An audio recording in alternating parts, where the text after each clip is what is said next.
بقرہ عید مسلمانوں کے لیے قربانی کا تہوار ہے، جس میں لوگ اللہ کی خوشنودی حاصل کرنے کے لیے قربانی دیتے ہیں۔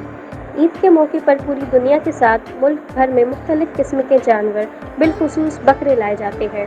بھوپال میں عید سے پہلے بکروں کا بازار لگتا ہے، جس میں لوگ خاص قربانی کے لیے تیار کیے گئے بکروں کو لاتے ہیں۔